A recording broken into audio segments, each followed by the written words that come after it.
Hello. Have you ever used little wood chips or small balls of wood to keep your wardrobe or your drawer smelling fresh and aromatic? If you have, they're probably chips of cedar. The cedar is a remarkable tree. It grows to a great height with long spreading branches. You can recognise it just from its height alone, and cedars do grow in Scotland. They have needles instead of leaves, and they produce lovely cones. Its colour can vary from green to a blue-grey colour depending on the species, and some have reddish-coloured bark. It really likes to grow in mountains, for it's a strong tree. The Bible often mentions the cedar tree, very often cedars of Lebanon or cedars of God as they're called. These trees once covered the mountains of Lebanon, and they are immensely tall and strong. They are said to be able to survive for 5,000 years, and they can survive in difficult conditions. There are only about 7 or 8 of them left from the ones that would have grown in biblical times. Cedars were used to build the Temple of Solomon and the Second Temple. Their strength made them dependable and long-lasting, and their fragrance and beauty of their wood enhanced their surroundings. The Phoenicians too used them, but they used them to build ships with.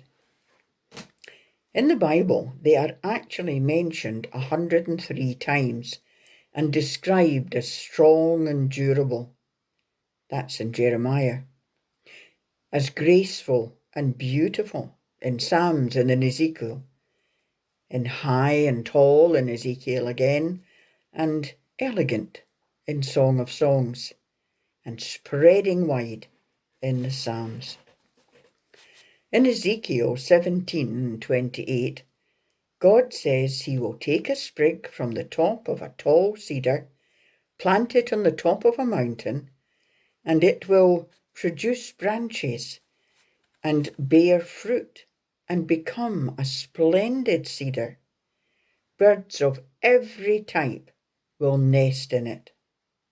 The context actually makes it clear that this, in fact, is a promise foretelling the Messiah as a branch of the family of David. It's also said that the cedar symbolises healing and cleansing, protection, resilience, strength, and hope. If you look back over all of these descriptions of a cedar, it has much to tell us of the way we should be as people of God. I wonder how many of the qualities of a cedar you can claim. Are you strong and dependable? Do you keep going in difficult times, clinging to the rock on which you stand, showing the resilience that faith and trust bring to your life? Do you bring beauty to your surroundings through the sweetness of your character and the presence of the Spirit within you, like the fragrance of the cedar? Do you enhance whatever place you are in? Do you offer protection to the weak and healing for the hurting?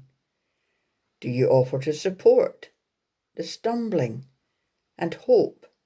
Do you restore hope to the depressed? All of these are qualities associated with the cedar, which stands as a pillar of God's strength. It is an example of what we should be as Christians. Let us aim to be as strong and trustworthy as the cedar, that we might be used in the building of God's living temple here on earth. Let us pray. Lord, where we are weak, give us strength. Where we see a need for help, give us the means to meet that need. Where we do not have the trust or qualities we need to be a pillar of your church, change us. May we be a sweet fragrance in this world. Amen. Thank you for listening. Bye-bye.